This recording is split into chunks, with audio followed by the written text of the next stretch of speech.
Retour dans cette émission pour la deuxième partie de l'autre journal. Nous allons changer de sujet et nous allons descendre dans la justice togolaise avec la confirmation par le président de la Cour suprême des juges qui ont installé, on a parlé des églises dans leur domicile, des églises privées, les cabinets où ils décident du sort des justiciables. Je pense que c'est Ferdinand, c'est lui qui avait parlé tout dernièrement tout à l'heure. Voilà. Oui. Et voilà. Ferdinand, tu avais suivi le juge Yaya la dernière fois. Il a confirmé ce que tu avais dit. Non, je ne l'ai pas suivi, mais j'ai lu. Voilà, ce que tu avais dit. C'est un communiqué qui a circulé sur les réseaux sociaux. Non, je pense que nous l'avons déjà dit. Nous avons dit qu'il y a cette plaie-là qui gangrène le système judiciaire. Et que bon, il y a quelques magistrats qui se permettent de faire des choses contraires à l'éthique de leur profession, dont notamment ces genres de pratiques-là qui ont été soulevées par le président du Conseil supérieur de la magistrature, le président de la Cour suprême. C'est bien de crever l'abcès. Je pense que, quoi qu'on dise, il faut le féliciter. De ces sorties-là, parce que ça apporte de l'eau au moulin de tous ceux qui pensent que la justice doit être vraiment assainie. Et maintenant, à un moment donné, il faut passer quand même à l'étape supérieure. Il faut essayer de prendre des dispositions, de prendre des sanctions. Une société sans sanctions est vouée à la perdition, ça c'est clair. Et donc, il faut féliciter le président de la Cour suprême qui ose, il est là il n'y a pas très longtemps, mais qui ose dire quelque chose ou pointer du doigt le mal dont la justice souffre. Maintenant, il faut espérer que le ministre de la Justice, parce que beaucoup de gens estiment que pourquoi les sanctions ne tombent pas. Le président de la Cour suprême, lui, il pointe du doigt les problèmes. Il faut que le ministère de la Justice se saisisse de ces problèmes-là. Parce que c'est le ministre, moi j'ai demandé à un juge qui me dit, écoute, il ne revient pas au président de la Cour suprême de sanctionner les gens. C'est le ministre qui doit se saisir des dossiers et de convoquer des conseils de, de discipline, comment il l'appelle là-bas, pour interroger les gens et puis les passer, interroger les gens. Donc, je pense que c'est tout le système judiciaire qu'il faut revoir, sans jeter la pierre à qui que ce soit. Je l'ai dit dans une émission précédente, on a de très bons magistrats, on a des gens qui sont bien formés, on a des gens qui sont conscients de leur boulot. Malheureusement, ce n'est pas eux qui sont sous le feu des projecteurs. On ne leur donne pas les bons postes, ils ne sont pas aux postes les plus juteux. Ils sont relégués, comme on le dit dans le garage, et c'est ceux qui souvent font un peu de zèle, ou bien qu'on utilise, qui ont ces responsabilités. Et que c'est parmi eux, malheureusement, qu'il y a quelques indélicats qui se comportent ainsi. Et donc, voilà, maintenant, tous les Togolais savent ce qui se passe à la justice. Maintenant, il faut passer aux actes, quoi. Donc, voilà, ce communiqué est à saluer. Merci beaucoup, Ferdinand. Et Joël, il faut passer aux sanctions. On revient là-dessus. C'est comme si le président de la Cour suprême nous a répété, parce qu'on l'a déjà dit ici. Oui, mais ça, c'est la preuve que nous faisons une œuvre d'utilité publique. Bon, merci. Ça veut dire que c'est tout ce que nous demandons. Que quand on fait de la critique, que les gens se sentent interpellés et comprennent qu'ils sont investis c'est-à-dire qu'ils sont obligés de corriger pour qu'on puisse aller ensemble. Parce que c'est pas en fait, c'est pas de la charcuterie que nous faisons ici. Ce n'est pas de la charcuterie que nous faisons ici, mais c'est-à-dire que c'est un débat d'idées. C'est une évaluation que nous faisons de ces politiques publiques-là. Et si le juge Yaya,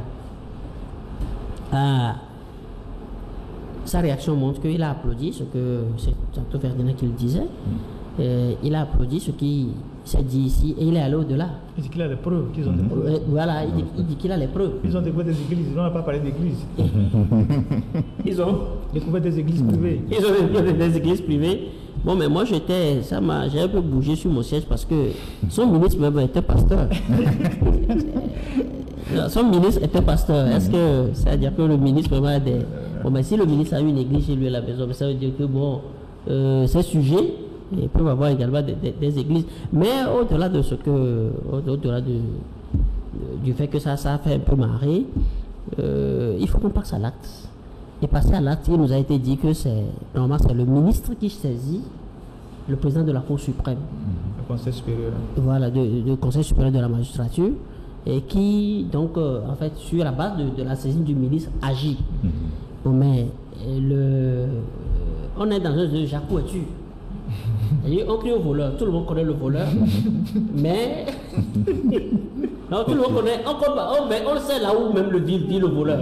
Puisque le président dit, ils ont des preuves, ils se connaissent. Bon, ils ont été tous nommés par le chef de l'État. Moi, je ne vois pas en quoi ce qu'il y a de difficulté. Moi, j'aurais souhaité plutôt que Yaya dise, sur saisine du ministre, du garde des Sceaux, ou bien, bon, il peut même déjà saisir le garde des Sceaux, lui soumettre une liste, qu'il relève de lui de prendre des décisions contre ceux-ci pour que lui l'applique. Il peut déjà le saisir. Mais pourquoi on ne fait pas ça et on se contente juste de dénoncer, etc.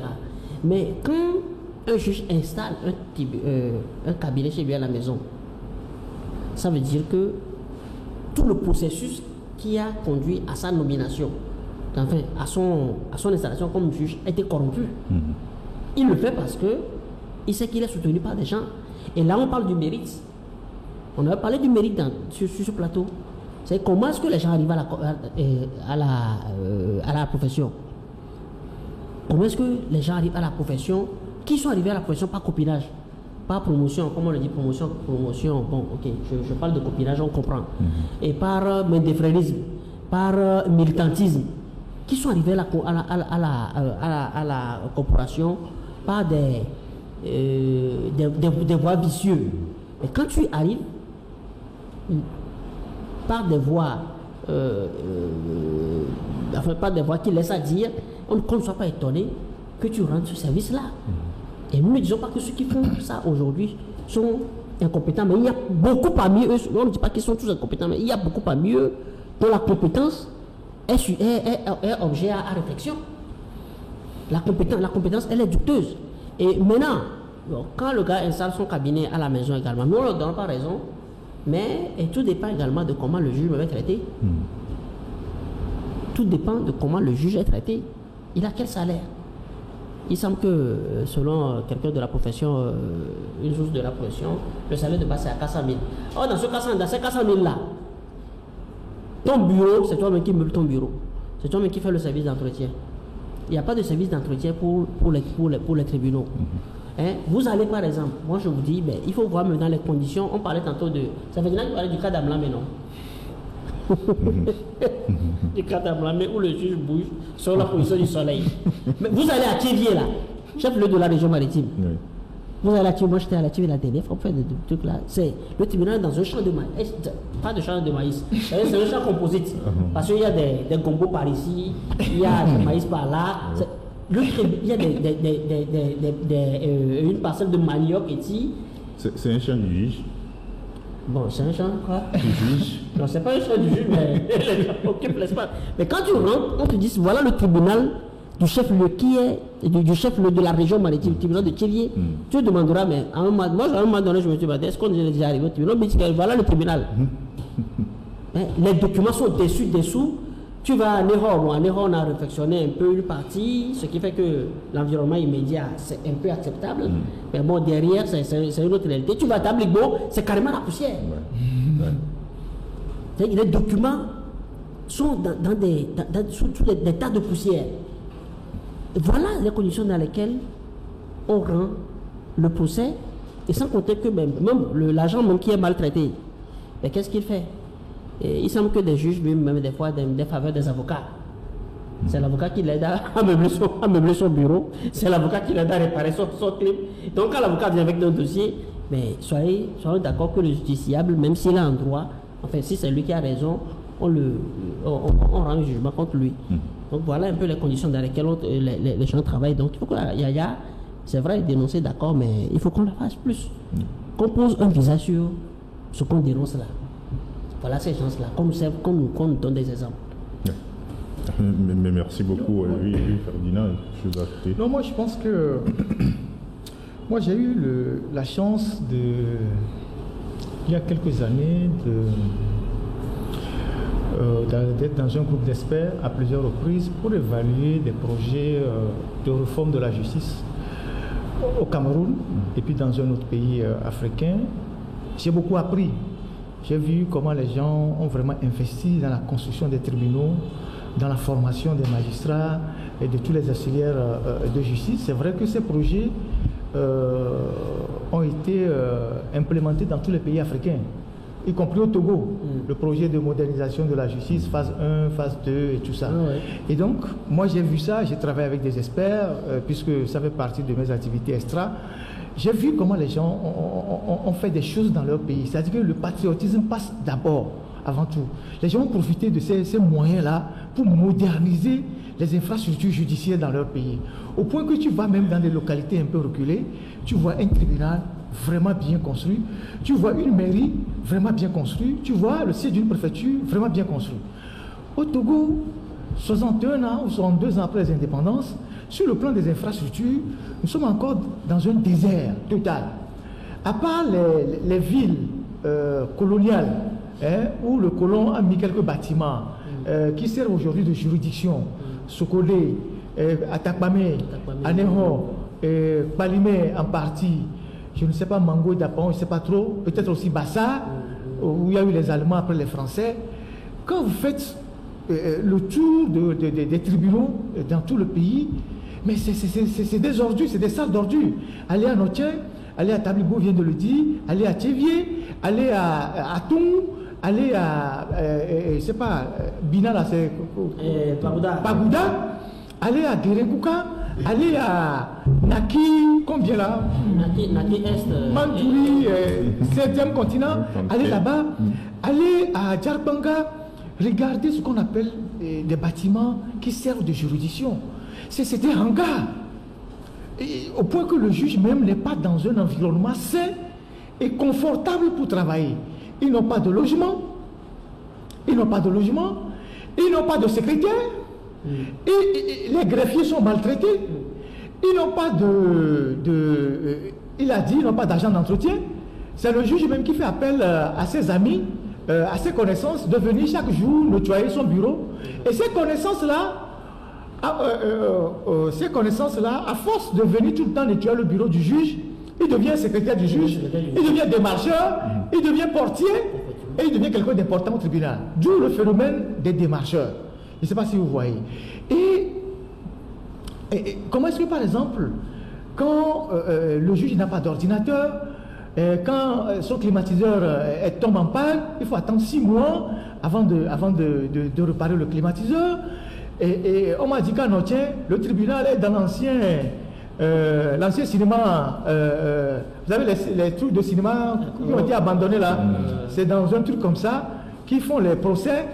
Et donc, quelqu'un est venu garer sa voiture dans le truc de cinéma à côté. Donc, quand ils font le procès, ils ont les tables, les bancs qui sont là, les gens s'asseyent. Le gars, il vient parfois démarrer sa voiture, il sort.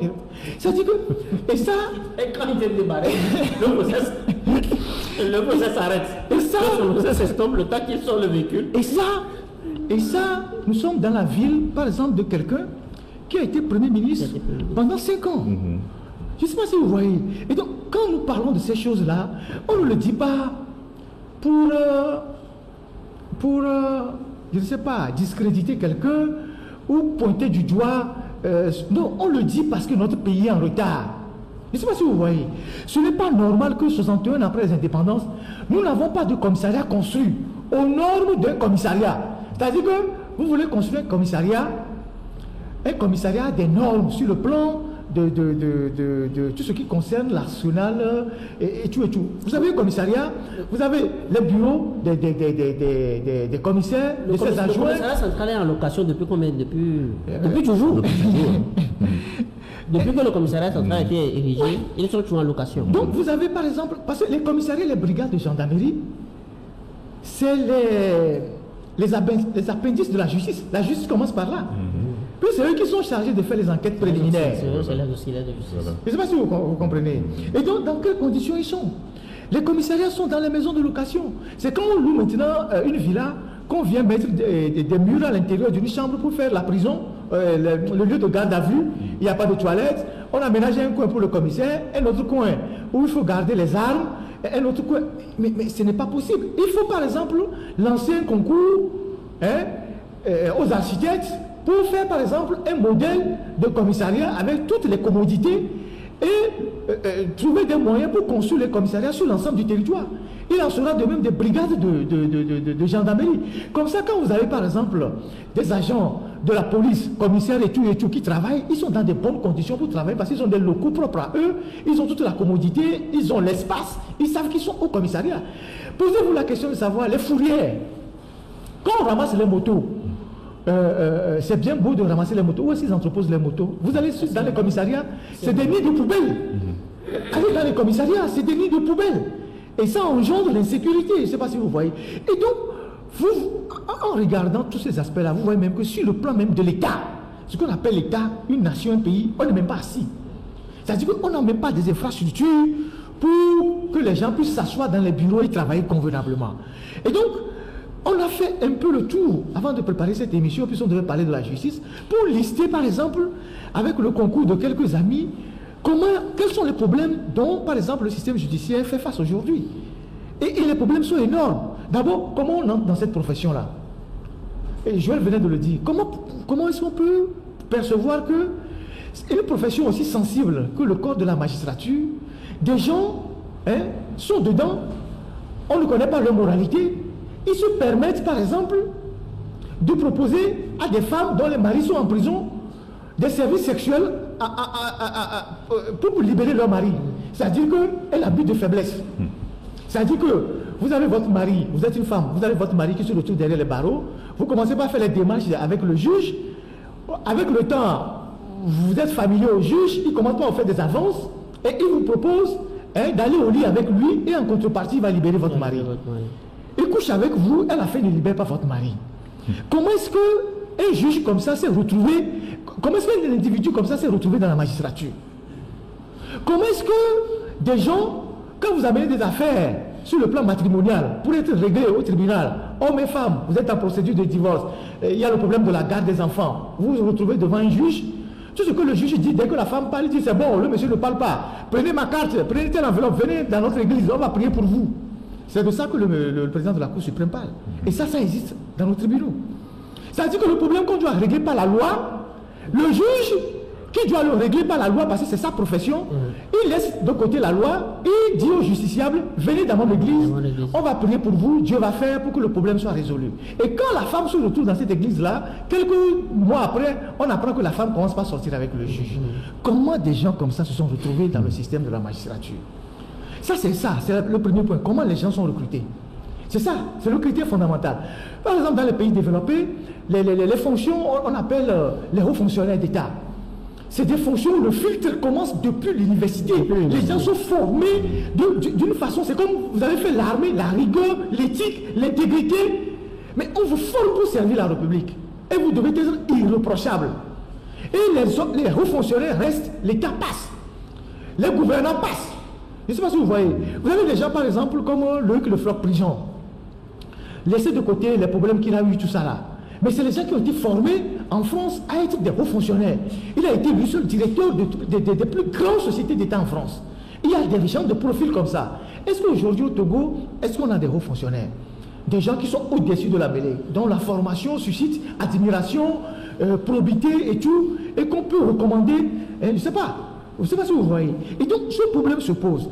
Les juges, quand on les affecte, eux-mêmes doivent meubler leur bureau, il le dit, et se déplacer de leur lieu d'affectation à leur lieu de prise de fonction, ils se promènent avec les meubles. À défaut, c'est l'avocat qui l'aide. C'est l'avocat qui l'aide, qui dit bon, il faut meubler mon bureau, je n'ai pas de climatiseur, je n'ai pas ci, je n'ai pas ça. Et quand un climatiseur tombe, il faut 4 mois, 6 mois pour le réparer. Vous avez des juges. Et le salaire minimum des juges, c'est 400 000 pour commencer. C'est vrai qu'on a dit qu'on a revu les conditions des juges, leurs conditions s'est améliorées et tout, 400 000. Et dans les 400 000, on vous impose un code vestimentaire, il y a des choses que vous devez avoir et tout. Les 400 000, bon, ce n'est pas suffisant. Et il faut revoir le traitement des juges. Je ne sais pas si vous voyez, aujourd'hui le coût de vie est très élevé. Donc au niveau des juridictions spécialisées, tribunal du travail, tribunal pour les enfants, ces juridictions n'ont pas de locaux dédiés. Alors que vous avez en ville plusieurs bâtiments de l'État qui sont là, que personne n'occupe. Vous avez en ville des bâtiments que l'État possède qui sont là, que personne n'occupe. On peut réfectionner ces bâtiments et les affecter à ces juridictions-là pour que les juges aient les moyens de pouvoir travailler de façon indépendante. Maintenant, les archives des juridictions, on les conserve comment? Et Joël venait de parler des dossiers. On conserve les archives comment? Si demain, par exemple, vous voulez rechercher des dossiers d'une telle année, comment est-ce qu'on a entreposé les archives? J'ai appris que l'ancien président de la Cour suprême, Gamato, quand il était arrivé, une partie de son bureau s'était remplie de dossiers. Et on ne sait pas où est-ce qu'il fallait entreposer ces dossiers-là. Et des dossiers de 1970, des dossiers de 1980, qui étaient encore à la Cour suprême, qui n'ont pas été vidés.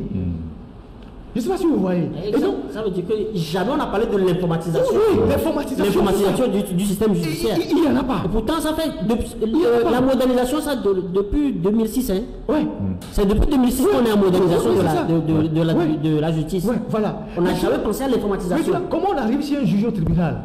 Et les bureaux des juges, c'est comme la cour du roi Péto, c'est comme le moulin. Le vendeur de sandwich, le vendeur de, je ne sais pas, arachide, tout le monde rentre dans le bureau du juge. Le juge n'a pas, par exemple, de secrétaire, de secrétaire particulier. Ou tant quand les gens viennent, c'est lui qui les reçoit. Vous voulez voir le juge, pour quelle raison? Et il remplit une fiche, il donne au juge. Les gens rentrent chez le juge. Bon, madame, vous voulez quoi? On me laisse à une mois, voilà. Et ils sont des démarcheurs. Et c'est ça. Ces vendeurs deviennent des démarcheurs, sont des justifiables. Et donc les gens, même à la sécurité, les juges, parce que vous êtes dans votre bureau, déjà quand ils seulement la porte, ils rentrent sur vous.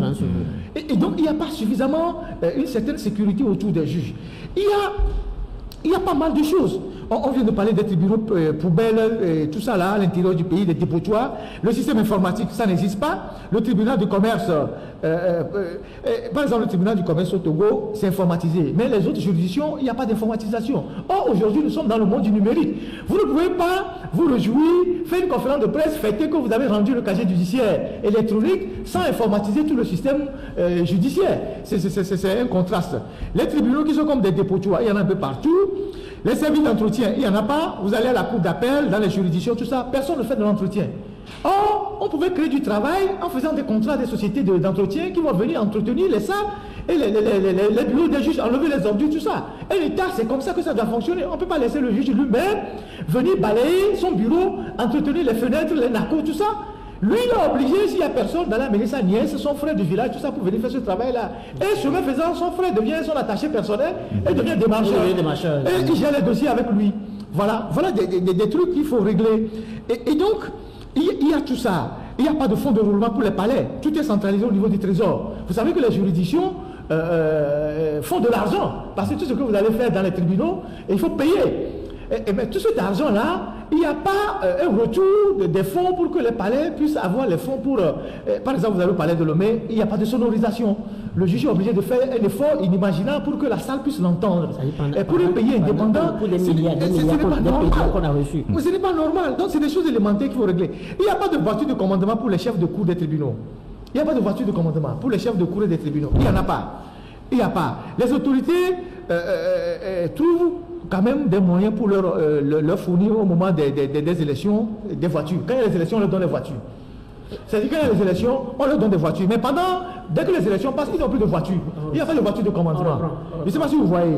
Et le problème des démarcheurs, l'accès au palais, toutes ces choses-là doivent être réglées. Donc, au-delà de la dénonciation des juges indélicats, ce qui ternissent l'image de la profession, il faut que tous les problèmes du secteur judiciaire soient diagnostiqués et que l'État s'engage désormais à les régler étape par étape. Les bâtiments, le traitement des juges, les greffiers. Vous savez que les greffiers font un travail énorme. Et les greffiers ont toujours fait des grèves ici pour demander l'amélioration de leurs conditions. On en a relayé certains. Et donc tout ça doit être, je sais pas, un planning. Et on peut se dire chaque année, nous allons reconstruire les tribunaux qui sont en état de délabrement. Donc chaque année, il y a un budget au ministère de la Justice. On construit les tribunaux. Au bout de 5 ans, on aura construit tous les tribunaux. Au bout de 10 ans, on aura construit les commissariats. Parce qu'il y a tellement de niches d'argent dans ce pays, Joël et moi l'a dit, que personne ne contrôle. Vous allez au port, vous allez dans les services de timbre, vous allez dans... Il y a des gens qui rentrent à la maison chaque soir avec des sacs d'argent. Personne ne contrôle ces niches d'argent. Mais si on arrive à lutter contre la corruption, à ramasser tous ces sous-là, on peut rapidement reconstruire les tribunaux. Et ça, c'est de la volonté politique. Et donc, aujourd'hui, voilà les conditions dans lesquelles les juges travaillent. Et c'est dommage. Et nous nous plaignons, c'est vrai, mais nous sommes de cœur avec eux. Mais bon, on ne peut pas faire grand-chose. Nous, notre travail, c'est d'attirer l'attention des autorités. Eux, ils sont déjà des juges, ils ne peuvent pas parler. Ils ont des syndicats, mais bon, parfois ils sont intimidés. Mais nous, on peut aussi intervenir, soulever quelques soucis, parce que ça fait du bien pour toute la population, quoi. Voilà. Il y a un autre aspect sur lequel je reviendrai avant qu'on ferme cette page. Merci beaucoup, Ferdinand. Joël, revenons sur les 16 juges indélicats que dénonce le président de la Cour suprême. Bizarrement, c'est devant ces juges qu'on amène nos dossiers, surtout quand on porte plainte contre la presse et autres là. Oui, pour la plainte contre la presse, on va revenir ça, on va faire un plan de résistance. Oui. Mais je voudrais d'abord parler des fonds que génère l'appareil Les judiciaire. tribunaux, ouais, l'appareil judiciaire dans son ensemble. Et qui sont dirigés vers le trésor. C'est que même dans la fixation même de ces frais, donc vous imaginez que les frais varient selon le tribunal. Je me demande, la dernière fois j'ai demandé, mais qui fixe? On dit non, que chacun selon ses réalités, parce que les juges n'ont pas de financement, les juges n'ont pas. Donc, quand pour le même acte, tu veux faire par exemple un jugement rectificatif, quand tu vas, ce que tu peux activer, c'est pas la même chose que tu payes à Nehor, c'est pas la même chose que tu payes à Kara, c'est pas la même chose que tu payes à Mango. Je me suis demandé, mais attends, on est dans quel pays là? Où chaque tribunal, chaque juge vient, et ça peut changer selon les juges. Celui-ci vient, il dit bon, c'est 2000, l'autre vient, il dit non, c'est 4000. Et le justiciable est malmené à volonté. Vous arrivez à Lomé, pour le même document, par exemple, on vous dit, bon, c'est 5000. Il y a un monsieur, la dernière fois, il demande, bon, est-ce qu'on peut le délivrer un reçu? Il dit, il n'y a pas de reçu. Mais ça veut dire qu'il y a des caisses officieuses qui sont là et qu'on met l'argent par devers soi. Or, on perçoit cet argent-là au nom de l'État, c'est au nom d'un service administratif. Et il n'y a rien. Il n'y a pas de reçu, il n'y a aucune traçabilité. Et voilà, ça fonctionne comme ça. Nous ne parlons pas des milliards qui ont été engloutis dans les 4x4, dans les peintures pour les bâtiments au nom de la modernisation de la Parce que le programme de modernisation de la justice, les deux volets, ça consistait. Hein. Ça consistait à faire des séminaires, à recruter des stagiaires qu'on a fiancés après. Mais c'est à ça que ça a servi. À payer des 4x4, c'est tout ça à quoi ça sert. Sinon on ne comprend pas pourquoi est-ce qu'aujourd'hui, ne serait-ce que l'ordinateur, c'est-à-dire que l'informatisation, la centralisation des informations, la centralisation des documents dans les tribunaux, ça n'existe pas. L'argent est passé par où? Les milliards sont passés par où? Et peut-être vous allez voir après, on va mettre en place un troisième volet du programme de modernisation. On a passé 15 ans à moderniser le système judiciaire. Et au bout de compte, on n'a même pas de même le palais. Ouais. Il n'y a même pas de haut-parleur. Même les bâtiments de la Cour suprême, là, les murs sont fendus. Les murs sont fendus. Oh, on a construit le bâtiment, ça fait à peine 5-6 ans. Ça s'appelle la balpette, ouais. On a intégré ce bâtiment, ça fait à peine 5-6 ans. Nous, c'est un filtre. En 15 ans, avec les milliards qu'on a reçus, je crois que le premier financement, c'est une dizaine de milliards. Avec les milliards qu'on a reçus, on ne m'a même pas foutu d'avoir, ne serait-ce qu'un cadre de travail, un bâtiment convenable pour ceux qui exercent la profession là. Comme on le disait tantôt, ça dit que c'est les vendeurs de sandwich qui rentrent directement chez le juge. Il t'a dit on prend un temps pour poser d'abord le juge, se découle, il parle de sa vie, avant de dire bon, après on a un bénéfice. C'est comme ça ça se règle. C'est comme ça ça se règle. Pendant que ce qui perçoit, il n'y a rien, personne qui contrôle, on ne sait où ça va, on fixe les prix selon la tête du client. Bon, maintenant tu parlais des plaintes. Les juges véreux à qui on envoie nos plaintes. Donc il y a une particularité au Togo, j'ai mis quelqu'un en défi de me dire, depuis quand il a vu qu'on amène la presse devant au tribunal et on a donné raison aux journalistes dans l'histoire du Togo. On n'en a pas vu. C'est l'expression même qu'on a un système judiciaire vassalisé au pied de l'exécutif. Et l'exécutif n'a pas réussi, par exemple, à hisser des hauts fonctionnaires, comme Ferdinand le dit. Parce que quand Ferdinand parlait de la culture des hauts fonctionnaires, je me demande, mais il faut d'abord demander ceux qui nous dirigent. Quand celui qui est à la tête hein, celui qui a la tête, c'est... ça dit que c'est... On a capté en fait le pouvoir qu'on exerce. Le pouvoir a été capté. Et on sent qu'on n'a pas de légitimité au Parlement. Au Parlement, la dernière fois, le 15 septembre, c'était l'expression de l'illégitimité. Alors quand tu as quelqu'un à tout ça, comment est-ce qu'il peut travailler à sortir de la moule un fonctionnaire de référence? Il a peur parce que la compétence c'est la lumière. La compétence c'est la lumière. C'est la raison pour laquelle on a tout fait pour écumer la justice des gens, des parvenus. C'est-à-dire que, bon, je dirais, j'exagère peut-être, mais on a fait tout pour écumer le système judiciaire des gens qui le sont redevables. On sait que tu n'es pas méritant, on te met là. Alors quand on amène une presse, très souvent les journaux qu'on amène, on les connaît. C'est-à-dire, c'est pas quand tu es toutou, quand tu ne fais que ce que Togo Presse fait. Et tu es privé, mais tu fais Togo Presse. On t'amène. Togo Presse privé. C'est vrai. Merci beaucoup. Tu fais Togo Presse privé, on t'amène pas au tribunal. Alors c'est ceux qui dérangent là, ceux qui empêchent de tourner en rond, c'est eux qu'on amène. Et là, on met le juge qui est le plus zélé, qui peut te faire. C'est comme dans le pétrole gate, le juge vient. Il était dérangé par ce qu'on lui a remis à lire. Mais bon, il a tout fait pour voir est-ce que la salle est vide. Et puis il lit. Il lit le verdict. Il lit le verdict et puis il disparaît. Il fuit. Il lit le verdict et il disparaît. Parce que dans son fond intérieur, c'est que bon, ça, ce n'est pas le droit. Alors quand on nous amène, nous autres, donc on choisit le juge qu'il faut, celui qu'on sait qu'il est tenu par des ficelles, pour nous pourrir la vie. Un peu comme les procès dans lesquels on est aujourd'hui, vous allez, tantôt c'est reporté, tantôt l'autre partie qui n'est pas là, on sent que c'est du vide. Mais bon, on veut trouver celui qui est courageux pour dire la merde. Et on le met là et pour vous pourrir la vie. Et bon, maintenant l'autre cabale, c'est aujourd'hui on veut pousser les juges à prononcer le retrait carnaval du récépissé. Et ça c'est notre plan de l'essai. Mais bon, je laisse la parole un peu à Fatina. Merci beaucoup Joël. Fatina, presque la même question. Il y a ce complot là d'un clan du système qui dit tous ces journalistes là qui refusent de se soumettre, il semble que bon, nos unes sont dérangeantes chaque matin, on tire sur le Premier ministre et tout ça, il faut balayer tous ces gens là, puisqu'ils ont réussi à enrôler beaucoup de nos confrères dans leur réseau. Je ne sais pas si vous voyez, aujourd'hui, la profession, bon, voilà. Et donc, tous ceux qui ne veulent pas, les anticonformistes comme nous, c'est-à-dire que nous, on est des têtes brûlées, et donc, ces gens-là, il faut les écraser. Mais nous, on est prêts à leur retourner le récépissé. Parce que ce n'est pas le récépissé qui nous donne l'existence. Est-ce qu'on a besoin d'un récépissé pour faire cette émission qui est bien suivie? On est journaliste dans l'âme. On est journaliste dans l'âme. Et ils vont voir si nous sommes là ou pas.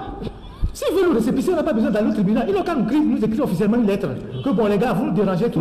Retournez-nous les récépissés. On leur donne ça. Et ils vont voir si nous sommes là ou pas. Parce qu'ils sont en train de faire de faux combats. Je ne sais pas si vous voyez ce que je dis. Ils sont en train de faire de faux combats. Donc, tout ce qu'ils sont en train de faire là, les petits complots entre 2-3 personnes, parce que la tête de tel ne nous plaît pas, on va l'écraser, tout ça là.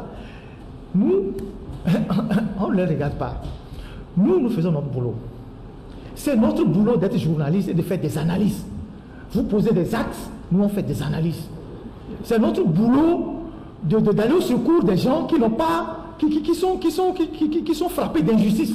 Quand les gens viennent ici exposer des problèmes, comment ils sont dépouillés de leurs biens, comment ils sont frappés par des injustices. Voilà, Amina. Ouais. Ils nous ont appelés. Il y a 1000 licenciés dans la société Amina ce vendredi. 1000 licenciés. 1000 personnes. Les gens, depuis le week-end, c'était de nous envoyer des messages. Et à part la presse, il n'y a personne pour parler d'eux. Oui. Les inspecteurs de travail sont corrompus. 1000 licenciés. Et les gens, depuis le week-end, nous cessaient de nous envoyer des audios. Les gens pleuraient. Qu'il faut les aider, il faut les sauver. Mais nous en parlons demain dans notre parution. D'autres journaux vont en parler. Et contre 0 francs. Contre 0 francs. Nous n'avons pas besoin de prendre 0 francs. Mais pendant qu'on y est, des fonctionnaires dans des sociétés d'État, quand ils ont des problèmes, ils viennent voir qui? Oui, ils viennent voir. Et quand on augmente les salaires, qui est jamais revenu? Je donne un exemple. Joël, un exemple. On était ici. Quand ceux qui sont en train de faire le complot contre nous là, je parle des gens de la primature. J'ai reçu ici un monsieur qui a été envoyé par quelqu'un de la primature. Le fameux monsieur qui cumule les postes. Oui, qui cumule les postes. Comment on l'appelle là? Oui, bien sûr. Il cumule 3 postes. qui est, je ne sais pas comment il faut, le neveu, je ne sais pas quoi. Bon, la première, c'est sa tante. Oui, c'est sa tante, effectivement. Voilà, le lait de mango, il a 3 pouces. Il a 3 pouces. Je ne sais pas si vous voyez. Il a 3 pouces, il est intouchable. Secrétaire général du ministère de développement à la base, il est quoi, il a 3 pouces. Ce monsieur, en revenant de Palimé, a fait un accident et il a tué 2 personnes. On devait le coffrer. À lui seul. Lui seul. Et les pressions sont arrivées pour qu'il ne soit pas coffré. Alors les gens ont commencé par le dénoncer dans des journaux. Qui le couvre? Pourquoi? Des journaux ont écrit ça, les gens ont lu. Alors, ils envoient des gens chez moi pour que moi je l'aide dans cette situation-là, moyennant de l'argent. Ils sont venus, ils ont eu l'outrecuidance de venir ici. Je leur ai dit d'aller se faire foutre. Je ne suis pas un mercenaire. Je ne sais pas si vous voyez. Ils sont venus que non, il faut qu'il y a des gens, il y a des gens qui l'en veulent, qui veulent le casser. C'est vrai qu'il a fait l'accident et tout. Il est prêt à mettre tout ce qu'il faut pour écrire, pour le sortir d'affaires. J'ai dit à celui qui l'a envoyé d'aller lui dire que je ne suis pas ce genre de journaliste. Il peut aller se trouver ailleurs. Voilà des situations. Ce n'est pas des choses qu'on dit sur la place publique. Je ne sais pas si vous voyez. Et donc, eux qui étaient là-bas, qui sont là-bas, qui font le complot contre nous là, ils savaient que nous sommes utiles, non? Et ils ont envoyé quelqu'un pour venir nous voir, non? Moyen de l'argent, non? Si on était des gens qui recherchaient 25 000 comme l'autre l'a écrit là, on devait lui dire, bon d'accord, il faut envoyer 10 millions, on va écrire, non?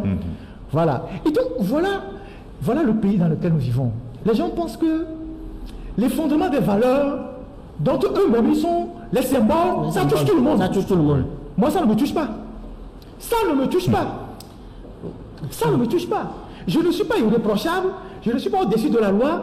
Comme tout homme, nous avons nos forces et nos faiblesses. Mais il y a des choses que vous ne trouverez jamais, comme vous direz que Ferdinand fait. Jamais. Et quand vous refusez de hurler comme les gens, un matin vous voyez sur le Facebook, on écrit un truc sur vous, on vous décrit, que vous êtes ceci, vous êtes ceci, vous levez un matin, vous trouvez des choses.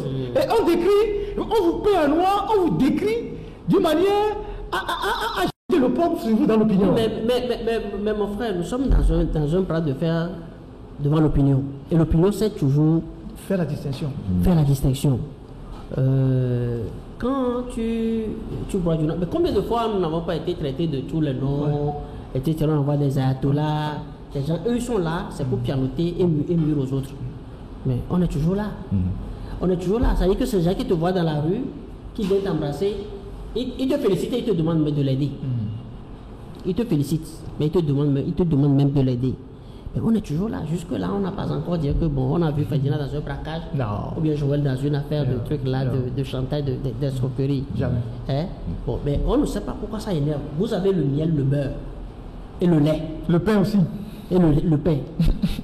Mais vous n'arrivez pas à dormir tranquille. Mais cela veut dire que, quoi que vous soyez, ça veut dire que les fondements des valeurs dont vous êtes le symbole, comme Ferdinand le dit là, ce n'est pas le bon choix.